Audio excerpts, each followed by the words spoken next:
আজ পড়ব সচ্চরিত্রের ২৯ নম্বর অধ্যায়। মাদ্রাজি ভজন মণ্ডলী, তেন্ডুলকর পিতা ও পুত্র, ডাক্তার ক্যাপ্টেন হাটে এবং বামন নার্বেকরের গল্প। মাদ্রাজি ভজনাকারী মেলা।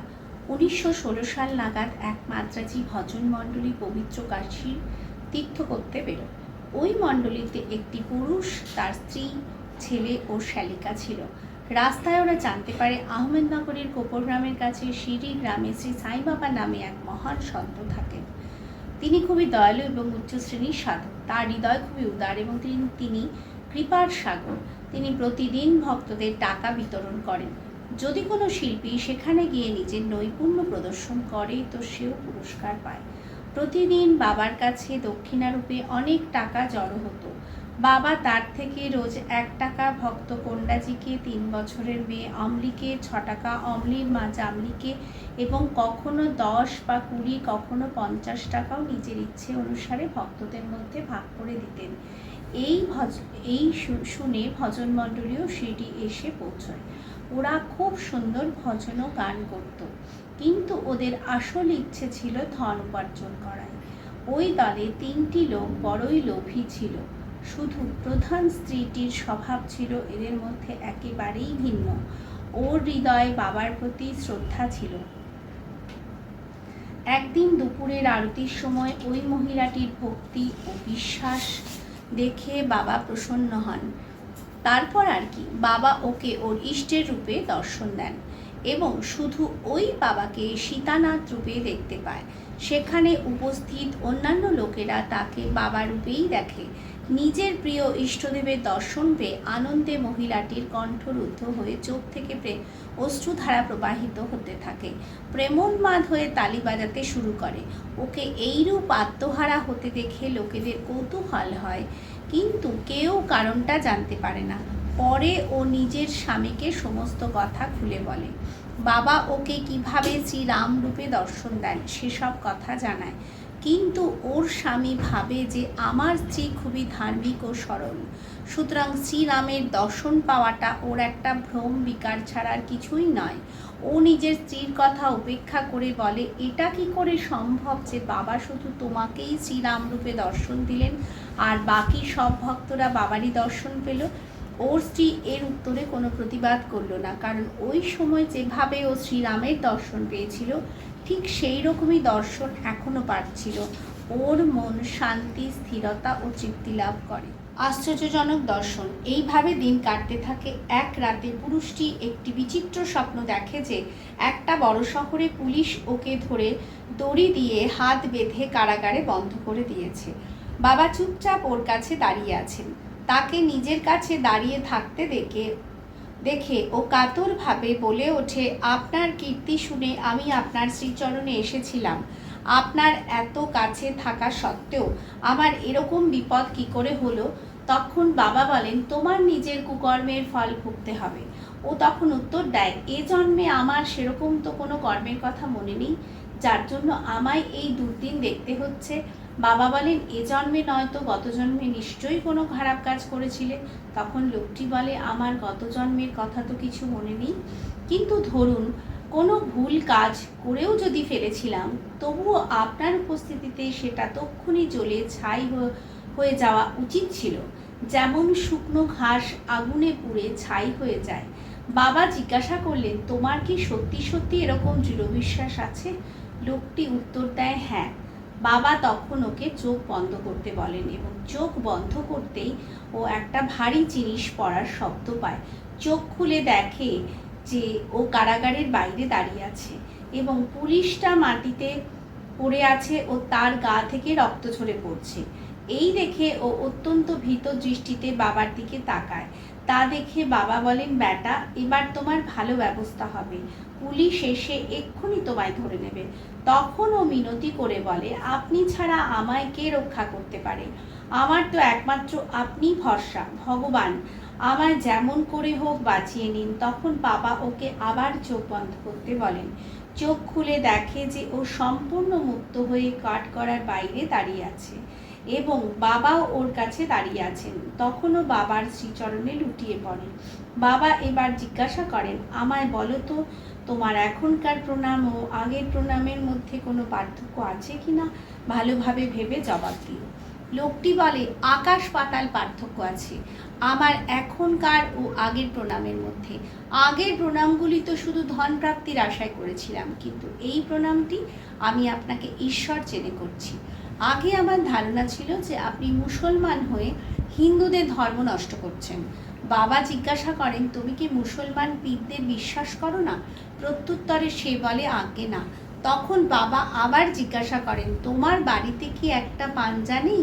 তুমি কি তাঁবুতের সবাধার পুজো করো না? তোমার বাড়িতে এখনও কাঠবিবি নামে এক দেবী আছেন, যার সামনে তুমি বিয়ে ও অন্যান্য ধার্মিক অবসরে কৃপা প্রার্থনা করো। শেষে যখন ও সব স্বীকার করে, তখন বাবা বলেন, এর চেয়ে তুমি আর কি প্রমাণ চাও? তখন লোকটি নিজের গুরু শ্রী রামদাসের দর্শন করার ইচ্ছে প্রকাশ করে। বাবার আদেশেও পিছন ফিরে দেখে শ্রী রামদাস স্বামী ওর সামনে দাঁড়িয়ে আছেন, এবং সে যেই তার চরণ ছুঁতে যায় তক্ষুনি তিনি অদৃশ্য হয়ে যান। তখনও বাবাকে বলে, আপনাকে দেখে তো বেশ বৃদ্ধ মনে হয়, আপনি নিজের বয়স জানেন? বাবা তখন উত্তর দেন, তুমি কি বলতে চাও, আমি বৃদ্ধ? বেশ কিছু দূর আমার সাথে দৌড়ে দেখাও দেখি। এই বলে বাবা দৌড়তে শুরু করেন এবং সেও পিছন পিছন দৌড়োয়। দৌড়তে গিয়ে পা দিয়ে যে ধুলো ওড়ে, বাবা তাতে অদৃশ্য হয়ে যান এবং তক্ষুনি ওর ঘুম ভেঙে যায়। ও গভীরভাবে এই স্বপ্নটির বিষয়ে চিন্তা করে। ওর মানসিক প্রবৃত্তিতে সম্পূর্ণ পরিবর্তন দেখা দেয়। এবার ও বাবার মহানতা বুঝে গিয়েছিল। ওর লোভী ও শঙ্কাগ্রস্ত বিবৃত্তি দূর হয়ে যায় এবং বাবার চরণের প্রতি সত্যিকারের ভক্তি উথলে পড়ে।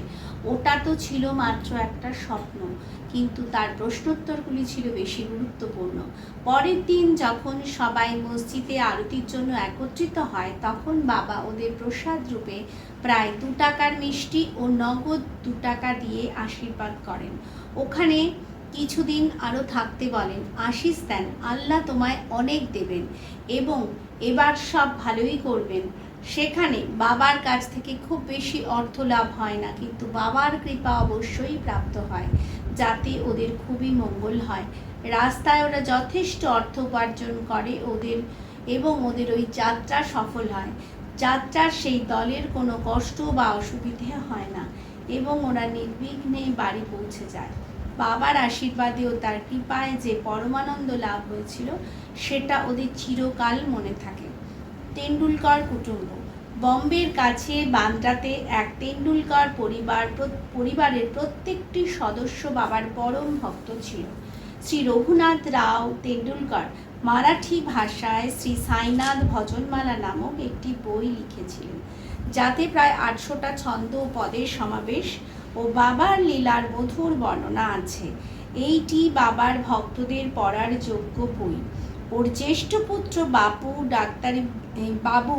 ডাক্তারি পরীক্ষায় বসার জন্য উঠে পড়ে লেখাপড়া করছিল। অনেক জ্যোতিষীদেরও ও নিজের কুষ্টি দেখা এবং সবাই জানায় যে সে বছর ওর গ্রহদশা ভালো না হওয়ার দরুন পরের বছর পরীক্ষায় বসলে ও নিশ্চয়ই সফল হবে। এই শুনেও খুব নিরাশ হয়। ছেলেটির মা মনের অশান্তির এই কথাটি বাবাকে বলেন। ছেলের কিছুদিন পরেই পরীক্ষায় বসার কথা। বাবা বললেন, ছেলেকে বলো আমার ওপর বিশ্বাস রাখতে। সব ভবিষ্যৎবাণী ও জ্যোতিষীদের কুষ্টি এক কোণে ফেলে দাও।